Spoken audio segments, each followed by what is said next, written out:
Savage Dragon number 56 from December of 1998. This is another kick-ass issue, and it starts with the cover, which I like for two reasons: the coloring and the depth perspective.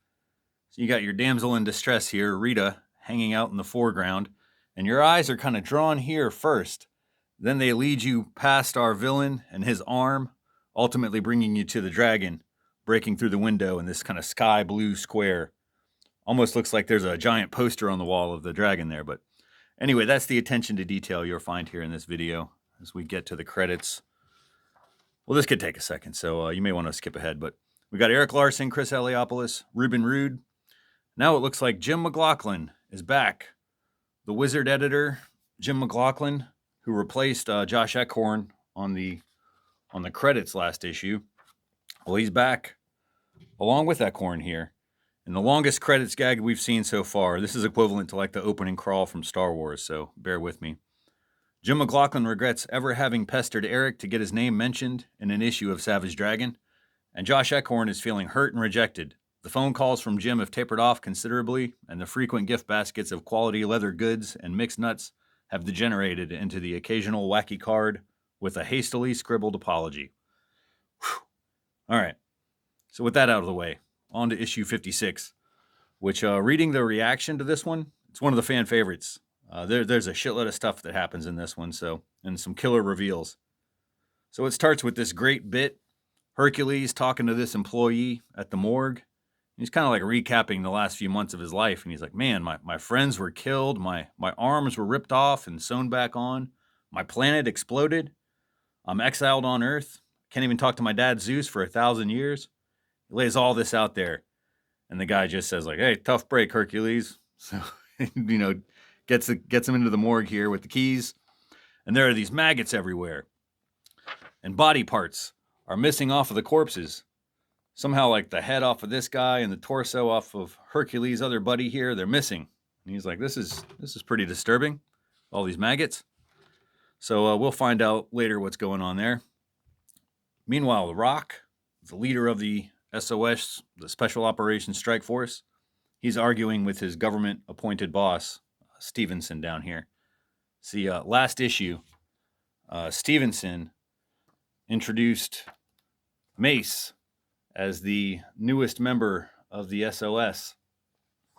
And Rock has issues with that, man, because when he was a homeless freak forced underground with the other members of the SOS, Mace would like beat the shit out of these dudes. So they have a legitimate beef with him. But Stevenson is like, bro, we've been dropping like flies. People are quitting or getting killed in action. We need everyone we can get. So I can see both of their perspectives. And I love this texture that they kind of put on the Rock's face there. It's pretty dope. This is a great page, no action, just two dudes talking. A couple more subplots here and exposition on these two pages.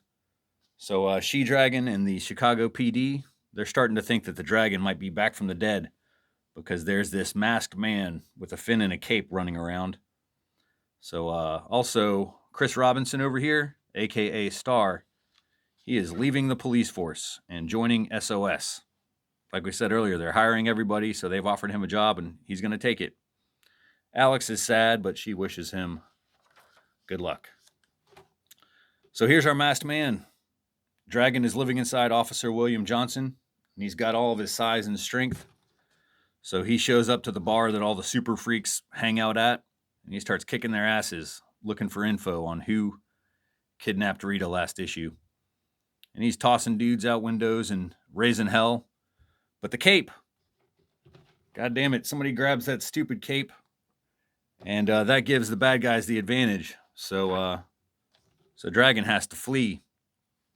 Now this is like 5 or 6 years before that same joke would be made by Edna Mode in The Incredibles. So maybe Brad Bird was a Savage Dragon reader. Speaking of films, like this dynamic between Dragon and William kind of plays out like a buddy cop film from the 80s, like 48 Hours or Running Scared. William getting put into these like horrible situations, and Dragon is all like gung-ho, but William's kind of scared of this stuff. So their interactions are funny and compelling. And I think that's kind of why fans like this issue a lot, because it's some of the best character work we've got going on here. So the police have located Rita, and she is being held hostage by William's convicted brother, or his ex-convict brother, Ralph. And now he's demanding that William be the one to deliver the money, and he'll release the girl. Well, sounds good. Meanwhile, Powerhouse and his team, they're kind of theorizing who was in the Overlord armor that we saw last issue. More of that will be revealed later. But I'm more interested in this scene because, I was just talking about character development. And this is another great example. So Jennifer and her daughter, Angel, here are visiting the graveyard to go pay respects to the dead where Dragon's grave is, or at least his arm is there. But Angel isn't having it, man. She is complaining like a total smartass. So why do we have to visit a grave? He's not alive or anything. He can't hear you. This is dumb. Do I have to be here? So, at this point, Larsen has like 2 children. And so I imagine that he would be inspired because it's hilarious and shocking sometimes to hear the shit that comes out of a kid's mouth. But Angel's no exception. And I think this is inspired storytelling because, how many times is a kid or a baby introduced in comics or TV as a plot device? And then it's just like written off or abandoned as a character? Not here. And just to further illustrate how important this precocious little kid is to the comic, let me bring a most recent issue of Savage Dragon to our attention. Issue 274, published exactly 26 years later on December of 2024. And Angel is our main character in this issue. There actually isn't a single panel of Dragon in this issue of the comic, so it's all Angel. And she's almost 30, and she's been through a whole lot of shit. So we'll get there eventually, but I just wanted to show that, Larsen sticks with these characters if they live through the book. And sometimes if they don't. So back to issue 56. They're at the graveyard, and then there's an incredible reveal here. Dragon's arm popping out of the grave. What the hell is going on? So I'm going to cheat. I'm going to tell you. So let's see here. There was this dude back in issue 51 or 50. He killed the dragon. This Abner Cadaver. His head's there. Anyway, he killed the dragon, only leaving his arm and stuff. Well, let me tell you. Abner Cadaver is back. And he's basically assembled a whole new body using the parts from the morgue that we saw earlier and Dragon's arm. So the man who killed the dragon is back from the dead. So that's a shocking page turn, but get ready because there is another one. William is going in to negotiate Rita's release. And so he's going to see his brother. His own brother just immediately shoots William right in the head. Brutal. Right in front of Rita. There's no remorse. Just a crazy scene to see. I mean, we've been living with William here for, since the beginning of this comic, and especially recently when him and Dragon are inhabiting the same body. So this is just totally fucking shocking. But then another reveal. Alive. So apparently, Dragon has brushed off this gunshot to the head, and he's taken over William's body, and he just starts kicking Ralph's ass. But then Ralph leaves to go get more firepower, opening this door to reveal Overlord's armor. So it looks like Ralph is the person who has the Overlord's armor. But let me spoil the next issue again because who gives a shit? So yeah, he opens this door. Overlord just fucking blast him. He gets obliterated. So that's not his armor. There's somebody else in that thing. We'll get to that next issue, but man, excellent stuff. I love it. So much energy in this comic. On to the Fanatics. About 7 pages of letters with reaction to issue 54. But I'll start with Larsen's opening salvo, where he talks about the struggle of writing 4 books. Because currently he's writing Savage Dragon, obviously, but he's also got Aquaman, Wolverine, and Nova.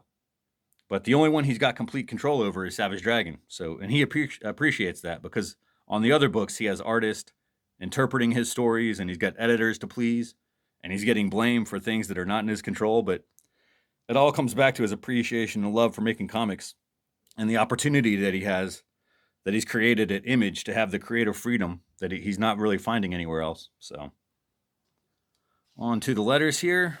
One fan notes that the artwork has kind of changed recently, specifically Larson's inking. And yeah, Larson notes that he's been using a brush instead of a pen to ink since like issue 44. I didn't even notice, but this dude picked it up. So yeah, man, we're going to see the art style evolve in this book constantly. New experiments, new tools. Another note here, DC Comics has purchased Wildstorm. So Liefeld is gone and Jim Lee is gone. Larson doesn't seem too concerned. Says it'll have no effect on his work or this book.